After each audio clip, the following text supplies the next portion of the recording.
تو یہ ایک بہت سنگین معاملہ ہو جائے گا اگر صدر مملکت نے عمران خان سے یہ مشاورت کی تو یہ بہت سنگین معاملہ ہو جائے گا۔ اب اگر وہ 10 دن 15 دن تاخیر کرتے ہیں وہ تو ایک بہت بڑی شرارت ہوگی اور بہت بڑی سیاسی غلطی ہوگی، مگر جہاں تک مشاورت کا تعلق ہے عمران خان سے وہ بہت سنگین معاملہ ہو جائے گا۔ اب آخر میں آتے ہیں کہ جی army chief general Qamar Javed Bajwa نے الوداعی خطاب کیا۔ اب یہ پہلے سمجھنے کی ضرورت ہے کہ جو شہداء کی یہ تقریب ہے روایتی طور پہ 30 نومبر کو ہوتی ہے، مگر اس تقریب کی تاریخوں کو پیچھے لایا گیا، یعنی کہ آج 23 نومبر کو رکھی گئی۔ اس کی 2 وجوہات ہو سکتی ہیں۔ ایک یہ کہ 30 نومبر کو اگر یہ تاریخ ہوتی تو کچھ پتہ نہیں نیا آرمی چیف کون ہوتا، اور وہ پھر نیا آرمی چیف جو ہے وہ 30 نومبر کی تقریب میں ہوتا اور خطاب کرتا، تو شاید موجودہ army chief general Qamar Javed Bajwa جو ہیں وہ اس تقریب کا فائدہ اٹھا کے اپنے زیادہ تر اور ادارے کی بہاف پہ وہ بہت ساری صفائیاں اور وضاحتیں اور کلیریفیکیشن دینے کا ان کو موقع مل رہا تھا، جو اسی لیے انہوں نے 30 نومبر کی بجائے 23 نومبر کو آج یہ تقریب منعقد کی اور دل کھول کے اپنی بڑاس نکالی، دل کھول کے رکھ دیا، خوب کھل کے باتیں کی سیاستدانوں کے حوالے سے۔ مگر ایک بات ضرور کہوں گا کہ جس انداز سے اور جن الفاظ کے چناؤ کے ساتھ جنرل قمر جاوید باجوہ نے یہ تقریر کی ہے اس سے صاف لگ رہا تھا کہ باوجود فروری 2021 کے سیاست سے دور رہنے کے اعلان کے شاید اب یہ ہماری عسکری قیادت کی بس میں نہیں ہے کہ وہ سیاست سے دور رہیں، کیونکہ یہ تقریر جو ہے یہ کسی صورت بھی غیر سیاسی نہیں تھی، یہ بالکل سیاسی تقریر تھی، سیاستدانوں کو مخاطب کر کے کی گئی، اور جو الفاظ کا چناؤ اس میں کیا گیا وہ یقینی طور پہ میں نہیں سمجھتا کہ وہ اس کو آپ غیر سیاسی کہہ سکتے ہیں۔ یہ تقریر اور الفاظ کا چناؤ جو ہے یہ اتنا ہی سیاسی تھا کہ جتنا میرے خیال میں کوئی سیاستدان کسی دوسرے سیاستدان کے متعلق بات کر رہا ہوتا ہے۔ اب وہ کیا الفاظ سے ان کی طرف تو ہم بعد میں آتے ہیں، مگر پہلے یہ بتا دیں کہ یہ جو تقریب تھی اس کی 23 نومبر کو کرنے کی ایک وجہ یہ بھی تھی کہ اس تقریب کو نئے آرمی مطلب کہ اس تقریب کو سمری بھیجنے کے بعد ہی ہونا تھا، اور اس تقریر کو بھی آپ یہ سوچیں کہ اگر سمری ابھی بھی نہ آئی ہوتی اور آج یہ آرمی چیف کو یہ تقریر کرنی پڑتی تو بہت ساری باتیں جو وضاحتیں آرمی چیف دے رہے ہیں وہ بہت ہی کھوکھلی نظر آتی۔ اسی لیے اس تقریب میں اس تقریر کی خاطر ایک دن پہلے سمری بھجوا دی گئی تاکہ آرمی چیف اپنے اوپر سے وہ جو بوجھ ہے اتار دیں کہ انہوں نے سمری روکی ہوئی ہے اور یہ دباؤ ڈال رہے ہیں حکومت کے اوپر، تو اس لیے وہ سمری نکال دی گئی، بھیج دی گئی، جیسا وزیر اعظم چاہتے ویسے ہی کر دیا گیا، اور اس کے بعد پھر انہوں نے اپنے گلے شکوے کیے۔ تو اس لیے میں کہہ رہا ہوں کہ یہ تقریر جو تھی آج ہوئی ہے یہ تبھی ہو سکتی تھی کہ جب سمری آ چکی ہوتی اور لوگوں کو جو ہیں عسکری قیادت کے عزائم کے حوالے سے کوئی شکوک و شبہات نہ ہوتے۔ یہ اچھا کام کیا، سمری پہلے آ گئی، شکوک و شبہات جو ہیں وہ ختم ہوئے، بڑی حد تک ختم ہو گئے، اور اس کے بعد پھر آرمی چیف نے اپنے گلے شکوے بھی کیے ہیں۔ تو اس میں اپنی تقریر میں وہ کیا کہہ رہے ہیں؟ وہ کہہ رہے ہیں کہ جی بطور آرمی چیف آپ سے آخری بار خطاب کر رہا ہوں۔ چلے اچھا ہے، جی شکر ہے، آخری بار خطاب ہو رہا ہے اور میں عنقریب ریٹائر ہو رہا ہوں۔ بالکل جی، 3 دن بعد ان کی ریٹائرمنٹ ہے، لیکن 6 سال کے بعد ریٹائر ہو رہے، اور یہ بھی انہوں نے کہا ان کے لیے اعزاز ہے کہ اتنا عرصہ انہوں نے پاک فوج میں خدمت کی۔ انہوں نے شہداء کو خراج تحسین پیش کیا، یقینی طور پہ ہم سب ان کو خراج تحسین پیش کرتے ہیں، اور یہ بھی انہوں نے کہا کہ فوج ان کو کبھی تنہا نہیں چھوڑے گی، پوری قوم ان کے ساتھ ہے شہداء کے، اور ہم یقینی طور پہ ہم ان کو تنہا نہیں چھوڑیں گے۔ پھر انہوں نے بتایا کہ میں 6 سال اس عظیم فوج کا سپہ سالار رہا ہوں۔ اب سچی بات یہ ہے کہ شاید ہم لوگ بھی اس کے حق میں نہیں تھے کہ کوئی بھی سپہ سالار 6 سال تک رہے، مگر بہرحال ایک آئینی اور قانونی عمل تھا، اور وہ 6 سال انہوں نے ایکسٹینشن بھی لی اس دوران، اور پھر اس کے بعد آج اب وہ ریٹائر ہو رہے، اور 6 سال کا وقت کوئی کم عرصہ نہیں ہوتا۔ اور اس سے پہلے ہم نے دیکھا کہ جو مارشل ایڈمنسٹریٹر تھے وہ 9 سال 10 سال 11 سال، field marshal Ayub Khan, general Zia الحق، اور اس کے بعد جنرل مشرف، اور اب پھر جنرل باجوہ جو ہے 6 سال رہے، اس سے پہلے جنرل کیانی بھی رہے، ان کو بھی ایکسٹینشن دی گئی تھی۔ مگر پھر ہم یہ دیکھ رہے ہیں کہ یہ جو 6 سال تھے یہ بڑے کروشل تھے، اور آج جتنی بھی تقریر میں گلے شکوے کیے ہیں آرمی چیف نے، ان کی وجہ تو پچھلے 6 سال تھے، مگر جو دلیل دی گئی وہ پچھلے 70 سال کی دی گئی۔ مختصر یہ کہ آرمی چیف نے یہ تاثر دینے کی کوشش کی کہ جو فروری 2021 میں فوج نے یہ فیصلہ کیا کہ ہم سیاست سے دور رہیں گے، وہ فیصلہ 70 سال کے تجربے کے بعد کیا گیا، وہ فیصلہ 70 سال کے تجربے کے بعد دیا، اور تاثر بھی یہ دیا جا رہا ہے کہ 70 سال سے فوج یہ کر رہی تھی، ہم نے تو فروری میں آ کے اعلان کر دیا تھا۔ میرے خیال میں یہ بات درست نہیں ہے۔ جو کچھ 6 سال میں ہوا وہ تو قوم بھی نہیں بھولے گی اور باقی لوگ بھی نہیں بھولیں گے۔ جس طریقے سے اداروں کو پولیٹیکل انجینئرنگ کی گئی، عدالتوں کو استعمال کیا گیا، اب اگر 21 فروری کے اب اگر فروری 2021 کی تاریخ کو مان لیا گیا کہ اس کے بعد ہم سیاست سے دور ہوئے، تو پھر جو فیصلے سپریم کورٹ دیتی رہی ہے، جو آر ٹی ایس بیٹھا، جو الیکشنز ہوئے، جو سپریم کورٹ نے ڈسکوالیفائی کیا ایک وزیر اعظم کو، نااہل کیا، اس کو جیل کی سزا سنائی، اس کو جلا وطن ہونا پڑا، تو اس کے بارے میں کسی وضاحت کی ضرورت نہیں۔ تو اس کے حوالے سے تو پھر اب سپریم کورٹ کے ان پاناما کے مشہور زمانہ ججوں کو وضاحت دینی چاہیے نا، کہ آرمی چیف کہہ رہے ہیں کہ ہم نے فروری 2021 کے بعد سیاست سے دوری حاصل کی، تو اس سے پہلے کیا ہوتا رہا؟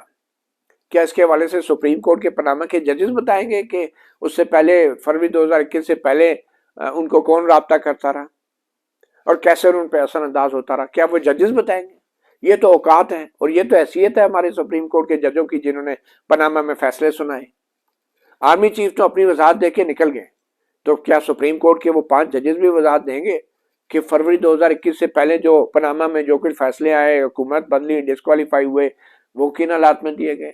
وہ والے حالات تھے کہ جس میں فوج ابھی دور نہیں ہوئی تھی۔ تو یہ سوال تو اٹھتے رہیں گے۔ انہوں نے کہا جی army chief general Qamar Javed Bajwa صاحب نے کہا کہ پاک فوج کا بنیادی کام ملک کی جغرافیائی سرحدوں کی حفاظت ہے، لیکن پاک فوج ہمیشہ استعداد سے بڑھ کر قوم کی خدمت میں مصروف رہی۔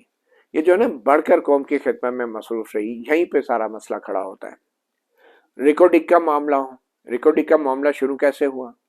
اس وقت اسٹیبلشمنٹ کا کیا رول تھا؟ جنرل کیانی کا دور تھا، چیف جسٹس افتخار محمد چودھری تھے، ریکارڈنگ کا جو کانٹریکٹ تھا آسٹریلین کمپنیز کا ان کا منسوخ کیا افتخار محمد چودھری نے، اور سو موٹو لے کے کرپشن کا بیانیہ بیچا گیا اس وقت کی پیپلز پارٹی کی حکومت کے خلاف۔ سپریم کورٹ اس وقت بھی یوز ہوئی، اور اس دشمنی میں، اس نفرت میں جو سیاستدانوں کے خلاف کھڑی کی جا رہی تھی افتخار محمد چودھری کے دور میں، اور اس وقت بھی اسٹیبلشمنٹ متحرک تھی، اس نفرت میں پاکستان کا نقصان کرا دیا گیا، اور الٹیمیٹلی $6 ارب کا جرمانہ لگا، جس کے واضح ذمہ دار جو ہے 2013 میں افتخار محمد چودھری اور اس کے پیچھے جو جنرل کیانی کی اسٹیبلشمنٹ تھی۔ تو اب اگر ریکارڈنگ کا مسئلہ حل کرایا تو یہ مسئلہ کھڑا کس نے کیا تھا؟ اس سوال کا بھی تو کوئی جواب دے نا۔ پھر اس کے بعد کارکے کا جرمانہ بھی، کارکے کا بھی یہی حالات تھے، وہ بھی سپریم کورٹ میں معاملہ آیا، اور اس کے بعد یہ معاملات کھڑے ہوئے۔ جب پاکستان کے اثاثے ضبط ہونا شروع ہوئے، باہر جرمانہ ہونا شروع ہوا، تو پھر چاروں نے چار کرنا پڑا۔ اس کے بعد FATF جو ہمیں گرے لسٹ میں ڈال دیا گیا تھا، شکر ہے بلیک لسٹ میں نہیں گئے، تو اچھی بات ہے، گرے لسٹ میں ڈالا گیا تھا، لیکن آج تک اس کی تحقیق نہیں ہوئی کہ گرے لسٹ میں پاکستان گیا کیوں تھا، کس کی وجہ سے گیا تھا، کون لوگ تھے جو ہمارے مالیاتی معاملات کو اس وقت کنٹرول کر رہے تھے، حکومتوں کو کنٹرول کر رہے تھے، پالیسیوں کو کنٹرول کر رہے تھے، کون ذمہ دار تھے اس سارے چیزوں کے؟ کیا صرف سویلین ادارے ذمہ دار تھے؟ ٹھیک ہے، یہ کریڈٹ بھی لے لیں FATF کا، اچھی بات ہے، اور یہ بات حقیقت ہے کہ بعد میں جب وائٹ لسٹ میں آئے اس کے لیے حکومت نے اور عسکری قیادت کا بہت بڑا رول ہے، لیکن پھر ہمیں برملا اعتراف بھی کرنا چاہیے کہ ماضی میں کون کیا کرتا رہا۔ پھر دوست ممالک سے قرض کا اجرا ہو، اچھا قرضہ مانگنا بھی اب جو ہے عسکری قیادت کا کام ہے جی۔ اب یہ کریڈٹ لیا جا رہا ہے کہ ہم قرضہ لا کے دیتے رہے، آپ نے سویلین اداروں کو اس قابل ہی نہیں چھوڑا کہ وہ انڈیپینڈنٹلی تھنکنگ کریں، ریسرچ کریں. یونیورسٹیوں میں انڈیپینڈنٹ تھنکنگ اور ریسرچ ہے ہی نہیں آپ کی کہ جہاں سے وزیر خزانہ نکلیں اور ماہرین مالیاتی امور نکلیں، اور پھر بعد میں کہتے ہیں ہم جا کے اچھا کیا قرضہ مانگتے رہے. ہمیں اچھا لگتا ہے کہ ہم وردی میں جا کے ہمارے اعلیٰ ترین افسران اپنی تمام جاو جلال کے ساتھ اور میڈلز کے ساتھ ہم دوسرے ممالک کے سربراہان کے پاس جائیں اور کہیں جی ہمارے ملک کو قرضہ دیں. یہ ایک خدمت ہے. اس کی وجہ یہ ہے کہ جو کام وزیر دفاع کو کرنا چاہیے وہ ہمارے افواج پاکستان کے سربراہان کو کرنا پڑا ہے. جو کام وزیر اعظم کو کرنا چاہیے وزیر خزانہ کو کرنا چاہیے. اس کی وجہ یہ ہے کہ آپ براہ راست وفاقی حکومت کو اپنے اداروں کو بائی پاس کر کے آپ لوگوں نے تعلقات بنائے ہوئے فارن پالیسی آپ کنٹرول کر رہے ہیں، اور پھر کہتے ہیں کہ ہم نے جا کے قرضہ لے کے دیا. آپ کا تو فارن پالیسی میں اور یہ قرضہ مانگنا اور یہ چیزیں لے کر دینا آپ کا کام ہی نہیں ہے. تو اس میں کریڈٹ کس بات کا کلیم کیا جا رہا ہے؟ میرے خیال میں ان چیزوں کے اوپر ہمیں سنجیدگی سے سوچنا پڑے گا.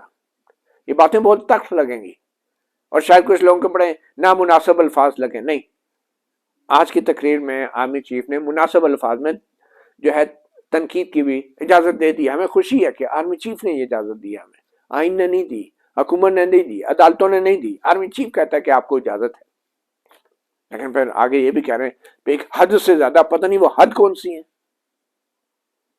وہ حد جو ہے وہ اب ہماری اسٹیبلشمنٹ طے کرے گی، یا آئین طے کرے گا، عدالتیں طے کریں گی، حکومت طے کرے گی، یا ہم انٹیلیجنسیا طے کریں گے جنہوں نے سارا وقت یونیورسٹی کالجوں میں پڑھ لکھ کے گزارا ہے، تحقیق کر کے گزارا ہے. آگے جا کے کہہ رہے ہیں کہ جی خدمت کی ہے، ٹڈی دل کا خاتمہ. بالکل ٹھیک ہے، وفاقی حکومت نے آپ کو بلایا، آپ کی ڈیوٹی تھی، آپ نے کیا ہے. لیکن یہ کام حکومت نے کیا ہے، اداروں نے کیا ہے. بالکل اس کے لیے ہم آپ کے شکر گزار ہیں، لیکن صرف اس صورت میں کہ جب آپ باقی سیاسی کام نہ کر رہے ہوں تو ان کاموں کے اوپر ہم آپ کو سلوٹ ماریں. لیکن جب سیاسی انجینئرنگ ہو رہی ہو، عدالتوں پہ اثر ڈال کے وزیر اعظم اور حکومتیں گرائی جا رہی ہوں، تو کون آپ کے ان کاموں کی تعریف کرے گا؟ یہ بہت اچھے کام ہے جو آپ کرتے رہے، سیلاب میں کرتے ہیں، ٹڈی دل کا زراعت کے معاملے میں، ہم سارے آپ کو سلوٹ مارتے ہیں. مگر پھر دوسرے کام نہ کریں جس کی وجہ سے سارے معاملات خراب ہوتے ہیں. اور پھر یہ کہا کہ پاک فوج میں آج ایسے موضوع پہ بات کرنا چاہتا ہوں جس پر بات کرنے سے گریز کیا جاتا ہے. کون گریز کرتا ہے؟ گریز کیا جاتا ہے.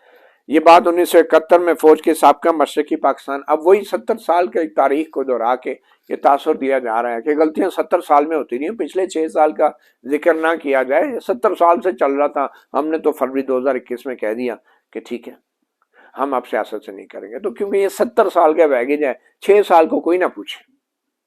یہ ہے ساری تقریر. 70 سال کا بیگیج ہے، 6 سال کو نہ کوئی دیکھے کیا ہوا ہے. اور 70 سال سے یہی چل رہا تھا تو ہم نے چل رہا تھا. اب اللہ خیر کرے 3 دن بعد جو نئے آرمی چیف آئیں گے، پتہ چلے 5 سال بعد ایسی تقریر ہو رہی ہے، وہ کہیں گے جی یہ 75 سال کا بیگیج ہے. ہم نے فیصلہ کر لیا کہ اب سیاست سے دور ہو گئے. جو فیصلے آئین کرتا ہے ان فیصلوں کی جو خلاف ورزی کرتے ہیں ان کے لیے سزا ہوتی ہے، ان کے لیے ان کو وضاحتوں کا موقع نہیں دیا جاتا. اور یہی وجہ ہے کہ سزا نہیں دی گئی. جن کو دی گئی اس کی مخالفت کی گئی ادارے کی طرف سے. جنرل مشرف کو سزائے موت دی گئی کیونکہ انہوں نے آئین سے سنگین غداری کی تھی. کیا ہوا؟ ترجمان صاحب اٹھ کے آگے جی ہم تو عدالتوں کا فیصلہ نہیں مانتے، ہمارے تو بڑا اضطراب ہے. کہاں گیا آئین اور کہاں گیا قانون؟ کہاں گئی عدالتیں؟ پھر مشرقی پاکستان میں ہماری فوج 34,000 تھی اور فوجیوں کی تعداد جو کہتے ہیں 90,000 قیدی بنے تھے. درست کہتے ہیں، داد و شمار ان کے درست ہیں کیونکہ سارے وہ کمبیٹ سولجر نہیں تھے اور 34,000 فوج تھی. یہ بات درست ہے ان کی. لیکن یہ جو سارے معاملات ہیں آج کی تقریب سے اس کا کوئی تعلق نہیں. شہداء کو خراج تحسین آپ نے پیش کرنا ہے تو اس میں اپنے سیاسی رول کے حوالے سے وضاحتیں صفائیاں وضاحتیں اس کی ضرورت نہیں تھی. پھر کہا گیا کہ دنیا میں سب سے زیادہ انسانی حقوق کی پامالی بھارتی فوج کرتی ہے. بالکل یہ درست بات ہے اور اس کی مذمت کی جاتی ہے. لیکن کیا ہمارا مقابلہ بھارتی فوج سے ہے انسانی حقوق کی پامالیوں کے لیے؟ کیا اس کے ساتھ ہم نے مقابلہ کرنا ہے؟ لیکن اس کے عوام اسے بہت کم تنقید کا نشانہ بناتے ہیں. اب یہ منطق مجھے سمجھ نہیں آتی. یہ منطق سمجھ نہیں آتی کہ یہ کہاں سے پتہ چلا کہ اس کے عوام کم تنقید کا نشانہ بناتے ہیں. اگر آپ ان کا میڈیا دیکھیں نا، اگر آپ ان کے فلم انڈسٹری دیکھیں نا، بہت کچھ وہ کہہ بھی دیتے ہیں. اور تنقید اس لیے بھی ان پہ کم ہوتی ہے کہ انڈیا کے عوام کو انڈیا کے آرمی چیف کا نام تک نہیں پتا. وہ جانتے ہیں وزیر دفاع کو، اپنے وزیر اعظم کو. وہاں پہ کوئی جنرل، مجھے بھی نام اب یاد نہیں آ رہا، ڈنشا ڈاکٹرین اخباروں میں نہیں بیچتا کوئی. بہرحال اس کی وجہ یہ خود ہی آپ کو سوچنی ہوگی، اس میں کوئی حیران ہونے کی بات نہیں ہے. دن رات عوام کی خدمت میں مصروف پاک فوج پر بہت زیادہ تنقید کی جاتی ہے. شاید یہی سب سے بڑا مسئلہ ہے کہ جو خدمت نہیں کرنی چاہیے وہ بھی کی جا رہی ہے ادھر، اس لیے تنقید ہوتی ہے. اس کی وجہ یہ نہیں ہے کہ کوئی دشمنی ہے، اس کی وجہ یہ ہے کہ جب سیاست میں آئیں گے تو تنقید ہوگی. اس کا ایک ہی طریقہ ہے کہ اپنی غلطیاں تسلیم کریں، سیاست میں نہ آئیں، کوئی تنقید نہیں کرے گا. پھر کہتے ہیں اس کی بڑی وجہ جو ہے 70 سال سے فوج کی سیاست میں مداخلت ہے. فوج کی سیاست میں مداخلت غیر آئینی ہے. یہ صرف غیر آئینی نہیں ہے، یہ آئین سے سنگین غداری ہے. اس کو اتنا معمولی نہ لیا جائے کہ 70 سال سے ہو رہی ہے، غیر آئینی ہے تو بس بات ختم ہو گئی. پھر یہ کہ فوج کا سب سے پہلا کام سرحدوں کی دفاع کرنا ہے. فوج نے فروری میں فیصلہ کیا کہ آئندہ فوج سیاست میں مداخلت نہیں کرے گی. ہم اس پر سختی سے کارروائی ہیں. اب فروری کا جو فوج نے فیصلہ کیا کہ سیاست میں مداخلت نہیں کرے گی، یہ فوج کا فیصلہ نہیں ہونا چاہیے. یہی سب سے بڑی خرابی ہے کہ سیاست میں مداخلت کرنے کا فیصلہ بھی فوج کرتی ہے اور نہ کرنے کا فیصلہ بھی فوج کرتی ہے. یہ فیصلہ اسی وقت ہو جاتا ہے جب بطور کیڈٹ آج سے 50 سال پہلے آپ نے حلف اٹھایا تھا ہاتھ اٹھا کے کہ میں سیاسی سرگرمیوں میں حصہ نہیں لوں گا. یہ اس وقت فیصلہ آئین نے کر دیا تھا. کسی اور کو یہ حق حاصل نہیں ہے فیصلہ کرے کہ اب میں سیاست میں مداخلت کرنے جا رہا ہوں اور اب میں نے فیصلہ کیا کہ نہیں کروں. اچھا تو پھر آرٹیکل 6 کا کیا ہوگا؟ پھر آئین سے سنگین غداری کسے کہتے ہیں اگر یہ صرف محض آئین کی خلاف ورزی اور 70 سال سے ہو رہی ہے؟ پھر کہا کہ فوج پر تنقید شہریوں اور سیاسی جماعتوں کا حق ہے، لیکن الفاظ کا مناسب چناؤ کرنا چاہیے. اب میرے خیال میں جو میں نے الفاظ بولے ہیں بالکل مناسب ہیں، وہ ایک دلیل کے ساتھ ہے، منطق کے ساتھ ہے. اور کون سے الفاظ؟ میں نے خدا نہ خواستہ کسی کو میر جعفر یا میر صادق نہیں کہا، میں کورٹ رپورٹر ہوں، لیکن دلیل دینا میرا حق ہے. پھر یہ کہا گیا کہ جعلی جھوٹا بیانیہ بنا کے ملک میں ہیجان پیدا کیا گیا. اب اس جھوٹے بیانیے سرائے فرار اختیار کی جا رہی ہے. یہ خان صاحب کا جو حوالہ ہے کہ انہوں نے جھوٹا بیانیہ بنایا، امریکی سازش ہوئی، میر جعفر، میر صادق، یہ عمران خان صاحب جو بیانیہ بنا رہے تھے.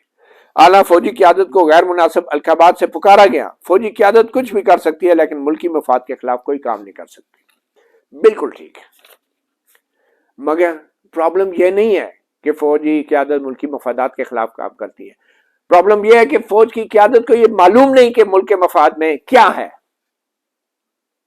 وہ یہ سمجھتے ہیں کہ ملک کے مفاد میں وہ ہیں کہ جو وہ سوچتے ہیں، اور جو آئین میں لکھا ہے وہ ملک کے مفاد میں نہیں ہے. یہ پرابلم ہے سارا. ہمیں کوئی شک نہیں ہے آپ کی نیت پہ، ہمیں شک ہے سمجھ بوجھ پہ کہ جو چیز آئین میں لکھی ہے اس کے پیچھے صدیوں پرانا ایک دانش ہے، ایک وزڈم ہے کہ جو آئین ہوتے ہیں کسی ملک کے، ریاست کے، ان کو فالو کرنا کیوں ضروری ہے اور کیوں آئین میں آرٹیکل 6 ڈالا ہوا ہے کہ اس کی خلاف ورزی نہیں ہونی چاہیے. اس کی وجہ یہ ہے کہ اس کی خلاف ورزی وہی لوگ کرتے ہیں جن کے پاس بندوق ہوتی ہے، اور بندوق والے لوگ ضروری نہیں ہے کہ آئین کو سمجھتے ہوں. تو ان کو صرف ڈرا کے رکھا جاتا ہے آرٹیکل 6 کے ذریعے. آئین میں ان کو صرف ڈرایا جا سکتا ہے، سمجھایا نہیں جا سکتا، اور نہ ہی انہیں سمجھانے کی کوئی ضرورت ہوتی ہے کیونکہ ان کا کام سوچ سمجھ اور فلاسفر والی باتیں کرنا نہیں ہے. ان کا کام جنگ لڑنا ہے، لڑائی کرنا ہے اور حکم کی تعمیل کرنا ہے. اور پھر آپ گلا کر رہے ہیں کہ نامناسب القابات سے پکارا گیا. یہ نوبت آئی کیوں؟ یہ نوبت آئی اس لیے کہ فروری 2021 سے پہلے جب آپ نے فیصلہ نہیں کیا تھا سیاست سے دور رہنے کا، تو آپ نے اور بہت سارے فیصلے کیے تھے سیاست سے نزدیک ہونے کے، اور ان فیصلوں کے نتیجے میں ایک ایسے سیاسی لیڈر کو آپ اقتدار میں لے کر آئے کہ جو سیاسی رکھ رکھاؤ نہیں سمجھتا تھا، جس طرح بہت سے عسکری قیادت آئین اور قانون کا فلسفہ نہیں سمجھتی، اس طرح ان کی جو لائی گئی سیاسی قیادت ہے وہ بھی سیاسی رکھ رکھاؤ نظریات کو نہیں سمجھتے. تو انہوں نے وہی کیا کہ دیکھو جی، آپ نے اقتدار کی چوسنی ایک سیاستدان کے منہ میں دی، اور پھر جب آپ نے نکالی تو اس نے چیخنا چلانا تو ہے.